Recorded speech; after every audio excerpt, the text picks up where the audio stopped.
नमस्कार, अस्सलामु अलैकुम। लाइव हिंदुस्तान पर आप देख रहे हैं दीन दुनिया। मैं हूं इमरान खान और इस वीडियो को आप तक पहुंचाने में हमारा सहयोग किया है KR मंगलम यूनिवर्सिटी ने।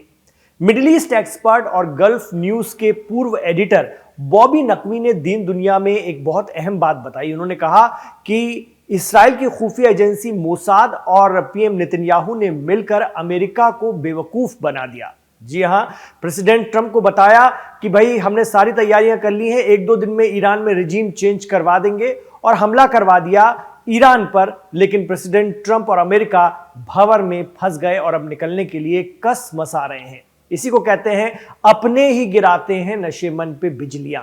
ये तो हो गई इस्राएल की बात, लेकिन अमेरिका के दो और अपनों ने अब उसके नशेमन पर बिजलियां गिराई हैं और वो हैं अरब देश। जी हां, जो अमेरिका के बहुत मजबूत साथी माने जाते हैं। अरब मुल्कों से अमेरिका के बड़े खास ताल्लुकात हैं। अब उन अरब मुल्कों ने ही बड़े झटके अमेरिका को दिए हैं।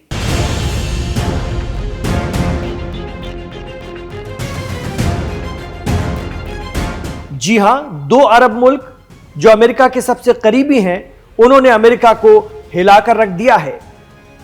क्या हुआ है ये बताने से पहले सिर्फ एक साल पहले के वीडियो हम आपको दिखाना चाहते हैं। 13 से 16 मई 2025, वो 3 दिन जब उसी साल जनवरी में अमेरिका के प्रेसिडेंट का ओहदा संभालने के बाद ट्रंप मिडिल ईस्ट में अमेरिका के सबसे बड़े पार्टनर सऊदी, यूएई और कतर की धरती पर उतरे थे। क्या आलीशान इस्तकबाल हुआ था, शानदार मेहमान नवाजी, कई अरब डॉलर के समझौते, डील और अरब मुल्कों की हिफाजत का भरोसा, सब कुछ देकर गए थे ट्रंप। सऊदी अरब में तो उन्होंने क्राउन प्रिंस मोहम्मद बिन सलमान अल सऊद को एक प्रोग्राम के दौरान यह भी कह दिया था कि मेरी बड़ी तमन्ना है कि आप इस्राएल से समझौता कर लीजिए। उन्होंने कहा था कि मुझे उम्मीद है कि सऊदी ऐसा कर लेगा। यह वो वक्त था जब गजा पर कहर बरपा कर इस्राएल ने उसे तबाह बर्बाद कर दिया था। उस वक्त लगता था जैसे अमेरिका और अरब मुल्क एक दूसरे के लिए ही बने हैं। वाह, क्या दोस्ती है। लेकिन महज एक साल में हिजाज के उस खित्ते में बहुत कुछ बदल गया है। जैसे जैसे ईरान की मिसाइलें अरब देशों पर गिरी, वैसे वैसे अमेरिका का वकार और इकबाल भी गिरता चला गया। इस्राएल के चक्कर में अमेरिका ईरान पर हमला करके फंस गया। उस पर से तेल गैस के अहम समंदरी रास्ते स्ट्रेट ऑफ हॉर्मुज पर ईरान का कंट्रोल हो गया। और तो और, एक साल पहले तक जो दोस्त अरब देश अमेरिका में भारी निवेश कर रहे थे, उन्होंने अपना सारा पैसा निकालना शुरू कर दिया है।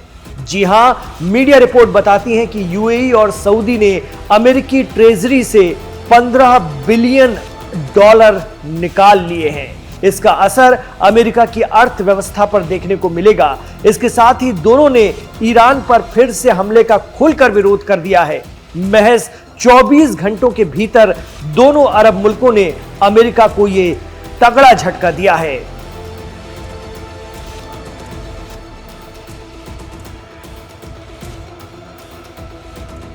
तो ये जान लीजिए कि सऊदी और यूएई ने कितना कितना पैसा अमेरिका के खजाने से निकाला है।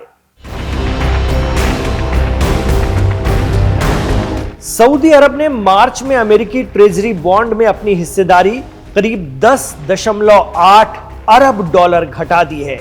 यानी ये पैसे सऊदी ने निकाल लिए हैं। अब ट्रेजरी में सऊदी के हिस्से का 149.6 बिलियन डॉलर मौजूद है।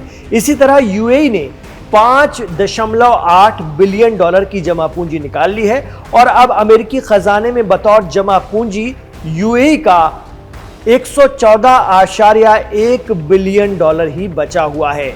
दरअसल अमेरिका ट्रेजरी बॉन्ड के जरिए दुनिया से पैसे जुटाता है। इन पैसों का इस्तेमाल वहां डेवलपमेंट पर किया जाता है और इसकी वजह से अमेरिका की इकोनॉमी दुनिया में मजबूत मानी जाती है, ग्रोथ करती है।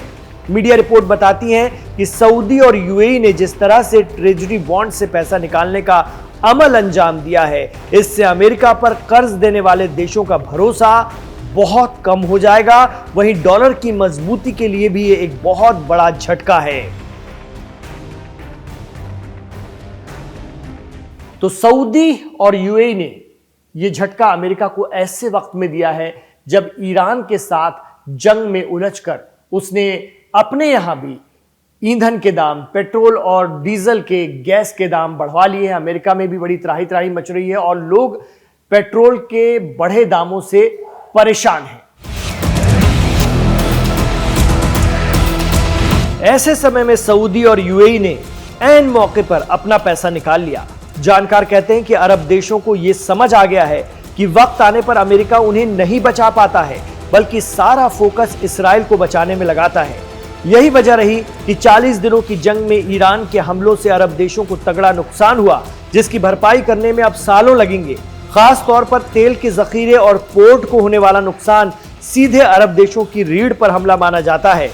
यही वजह है कि डोनाल्ड ट्रंप इस्राएल की खातिर दूसरी बार ईरान पर हमला करने का प्लान बना रहे थे, लेकिन सऊदी और यूएई ने हाथ खड़े कर लिए।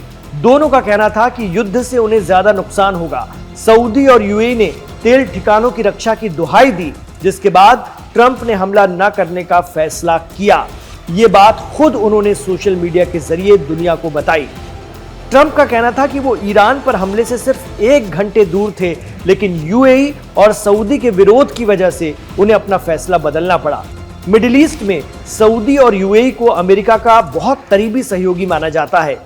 अब कतर की पहल पर ईरान से न्यूक्लियर समझौते की बात फिर से चल रही है, लेकिन ईरान का साफ कहना है, चाहे वो इस्लामाबाद की बातचीत हो या कतर की कोशिश, कि वो होर्मुज और यूरेनियम शिफ्ट करने को लेकर कोई समझौता नहीं करेगा।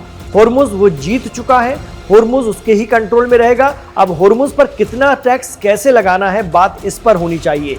वहीं आर्थिक चोट खा चुका अमेरिका ईरान से किसी भी तरह की डील करके अब निकल सकता है, क्योंकि अरब देशों ने उस पर अपनी तरह से प्रेशर बनाना शुरू कर दिया है। जानकार कहते हैं कि अमेरिका पर सारे प्रेशर एक तरफ और पैसों का मामला दूसरी तरफ। अब अरब देशों ने पैसों का मामला ही अमेरिका को फंसा दिया है, और यह मामला जब फंसता है तो अमेरिका बर्दाश्त नहीं कर पाता है।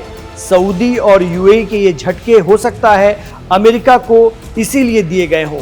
आपको क्या लगता है, हमें कमेंट बॉक्स में जरूर बताएं। तो ये वही सऊदी और यूएई हैं जो एक दौर में कह रहे थे कि ईरान पर ऐसा हमला करो कि दोबारा उठ ना पाए। कुछ मीडिया रिपोर्ट्स जो कि अमेरिका के हवाले से ही बाद में आई, उन्होंने बताया कि सऊदी और यूएई ने भी 40 दिनों की जंग के दौरान ईरान पर अटैक किया था, लेकिन अब वही सऊदी और मुत्तहदा अरब अमीरात यानी संयुक्त अरब अमीरात इस जंग के पचड़े से हटना चाह रहे हैं, और उन्होंने अपना पैसा अमेरिका से निकाल करके कहीं ना कहीं एक प्रेशर बनाने की कोशिश की है। इस प्रेशर में अमेरिका कितना आता है, और क्या इजराइल की मोहब्बत उस पर हावी रहती है, या फिर वो वाकई अब संभल जाता है और इस खित्ते से निकलने की कोशिश करता है, ये तो वक्त बताएगा। आप क्या मानते हैं, हमें कमेंट बॉक्स पर जरूर बताइए। वीडियो शो दीन दुनिया कैसा लगा ये भी बताइए। इमरान खान के साथ आखिर तक जुड़ने के लिए शुक्रिया।